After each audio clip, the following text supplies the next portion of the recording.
Well, welcome, guys. I really appreciate that everybody came out here on a nice Saturday and gave us this time. I'm Alfredo Sadun. I think you know who I am here, and I'm usually doing research and giving talks on research. So this is sort of a strange subject for me to be talking about, and I couldn't help but also notice that I'm the only physician who's going to be up here because I think it's natural for physicians to not want to talk about this subject. But in this particular case, I'm very comfortable being here for a few reasons, one of which includes the fact that I've known Randy and Howard for many years, and working with them has always been a real pleasure. As John correctly said, this is my standard financial conflicts disclosure slide, and it talks about the fact that I'm running these various grants, clinical trials, and so on with these different organizations, none of which, of course, has any application whatsoever to the topic of today. But while we're on the subject of disclosure, I think I should have a significant disclosure to make, and that is I'm a neuro-ophthalmologist. And what does that mean? Well, when the patient says, I don't see, and the doctor looks into the eye and says, everything seems okay to me, the ophthalmologist does, he goes to the neuro-ophthalmologist because it's only one of three things. Either it's in the brain, call the neuro-ophthalmologist, or it's the patient who's crazy, in which case I know you guys call the neuro-ophthalmologist, or it's the California syndrome. That's the term that John Keltner gave to litigation about 30 years ago, noting that there's a lot more litigation in this state than any other. And by the way, those the statistics that Randy gave about the odds of getting sued were true for the U.S. It's a lot worse than that in California. So as a consequence of all that, and as a neuro-ophthalmologist, over the last 35 years, I estimate I've done maybe as many as 500 cases that have gone as far as deposition. And I've testified in court probably about 50 times. Fortunately, a couple of those times being cross-examined by Howard. And that's what gave rise to the idea that we're going to do a mock trial for you, which I never tried or practiced or rehearsed, so this could be very amusing.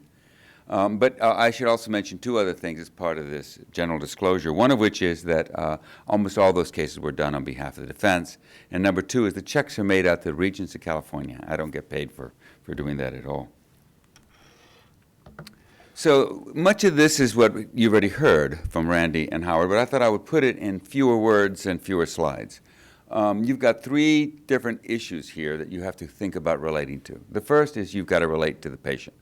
And to keep out of trouble in the first place, you've heard it over and over again, and Randy had her 4 C's, I think it was, and here are 2 of those C's. Communication and compassion goes an incredibly long ways.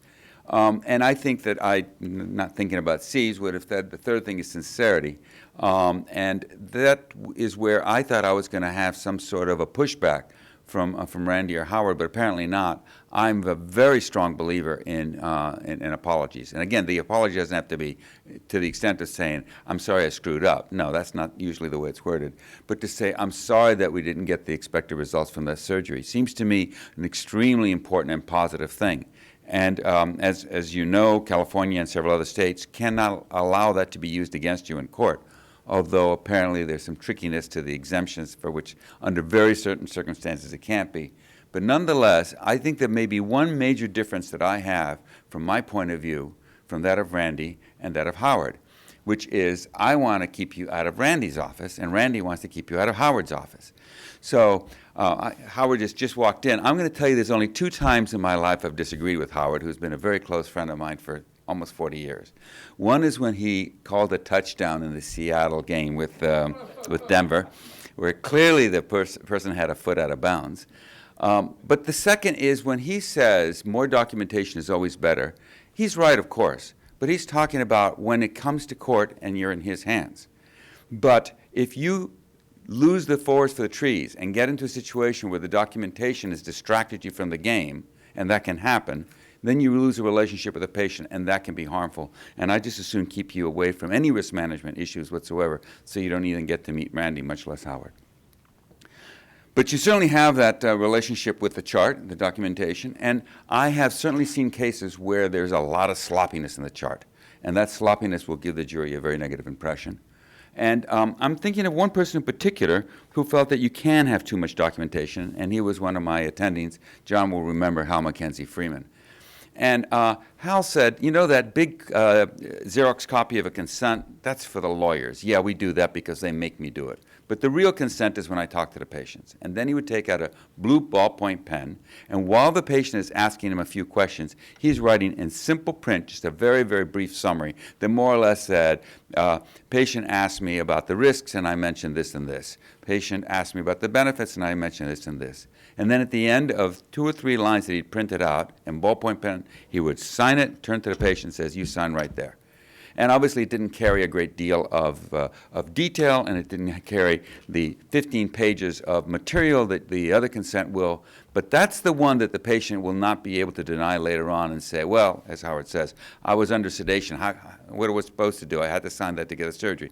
No, that's the one that was, I think, has the greatest moral imperative to it. And then one other thing that hadn't been mentioned here, and I'd like to emphasize to you, God forbid you get as far as a medical legal case, you have a third relationship that's very important to you, and that's your relationship with the defense team. In particular, your close rapport with the attorney will help him enormously in helping you. You need to educate him as much as possible about this particular aspect of ophthalmology and about this particular patient.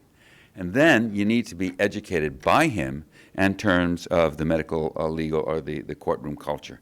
That is an adversarial culture. It runs completely against all the instincts that we've learned.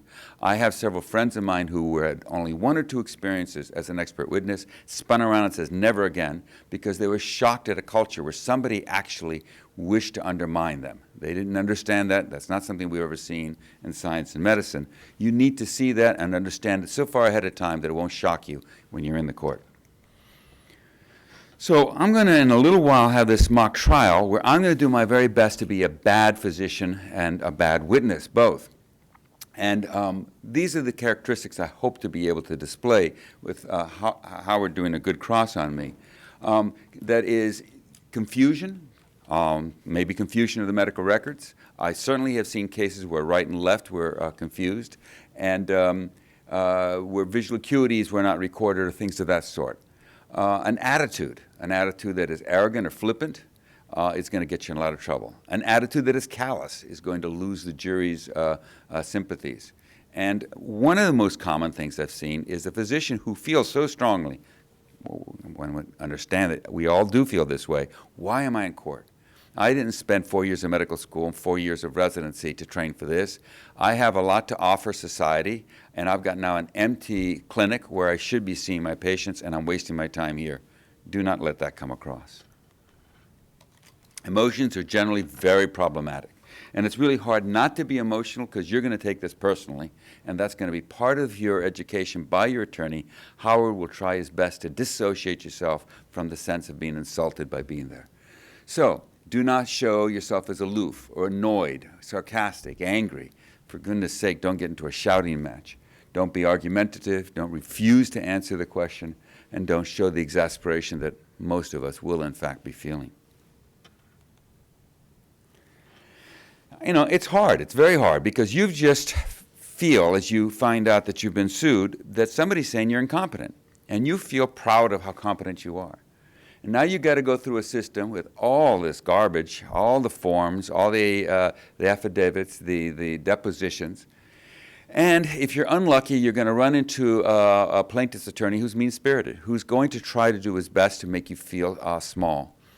At worst, he'll feel that. You'll feel that. At best, you'll see that it's adversarial, where the slightest slippage of anything you choose to say is going to be pounced on, where it's a zero-sum game, and your good performance is his failure and vice versa.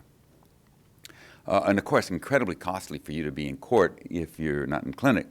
So while you have malpractice insurance, the reality is that this is a disaster. First questions that I get asked by the other attorney in the deposition is, when were you first contacted and by whom? So I have that. And then I use that conversation to filter out, and by the way, only about half of the times I get contacted will I accept the case. But the most common reason not to accept it is because they say, so we got this situation, and then the retina came off, and I said, do you understand that I'm a neuro-ophthalmologist? So if it's not neuro-ophthalmology, if it's in fact anterior segment or retina, I will explain to them what sort of person they really do want. And then I put down on my little contact sheet that I discussed with the attorney my 3 ground rules. and they are, in fact, very important to me. The first ground rule is that I play it straight, that I'm not going to tailor my testimony. And that gets rid of only 20% of the physicians, most of them, of the attorneys. Most of them get it, that I should play it straight. But a few sit there and say, well, no, I'm hiring you, I'm paying you, and I make it clear that that's not going to go forward. And I like, of course, this to show up in my deposition when they says, what are your ground rules? And I repeat it. And I hopefully will have a chance to repeat it for a jury. The second is that I get all the records. It happened early on in my career that somebody purposely withheld some records that were embarrassing to his case. And it happened to me just a few weeks ago. So I can't believe it's still possible that the attorneys don't understand that they have set us up to fail if we don't know about something that happened. And the third is that I want to do my own personal independent medical examination. At some point, I hope somebody will introduce me as one of the world's experts on the subject. Why should I be relying on somebody who's very much not that as the acquirer of data, especially because in neuro-ophthalmology, there are observations and histories that are very subtle that are very key to our understanding.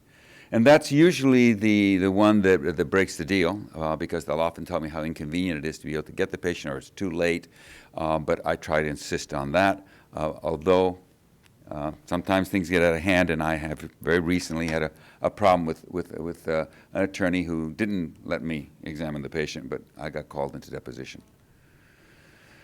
So my job as an expert witness, and I think I'm pretty good at this, is first of all to educate the defense attorney. Let him know all the strengths and weaknesses of the case and prepare them in many ways, not just for how he's going to depose, he's going to cross-examine me, examine me in court, but how he's going to depose and cross-examine the other physicians, the other expert, understanding that my educating him to give him insights can be extremely useful for that process. And then, of course, finally, when you go to the stand, if you go to the stand, being a good witness on the stand. I think it's very important to tell myself a few times, but certainly to educate the attorney, and Howard always knows this, is that I'm not supposed to be an enthusiastic advocate. That's his job. My job is to convince the court that I am being as truthful and honest as possible and to thereby buy the credibility to the jury. The good expert will, and I will, immediately concede a point. If there's a point here where something didn't happen, I won't get it dragged out of me. I will offer it up at the first opportunity.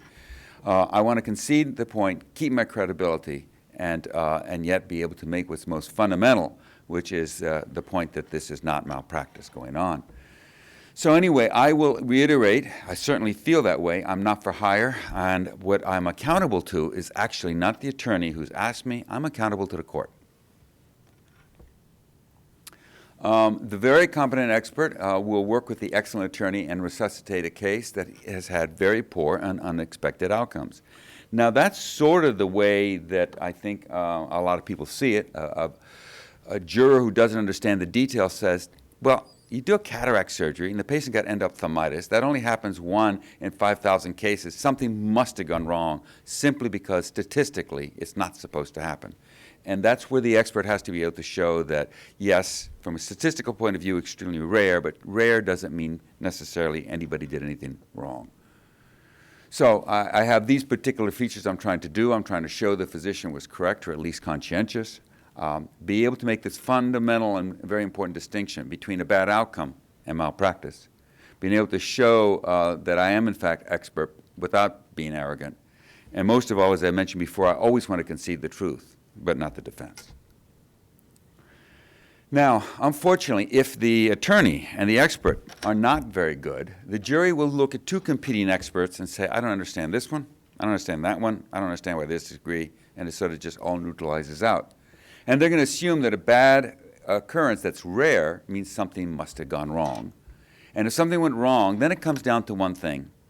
How's the doctor, the physician responsible appear? If he comes off as compassionate and caring, he's okay. But if he comes off as a jerk, that's the 2 and 2 that adds up to 4 for them. Bad outcome, jerk, must have been his fault, and you get a plaintiff's verdict. So that said, you should understand that tie goes to the runner. In this case, tie goes to the physician. The jury's almost always on the MD's side unless he gives them a reason not to be. So back to what Randy and Howard said, keep yourselves away from them. And here's the good news. If it does go to trial, most cases actually do go for the defense.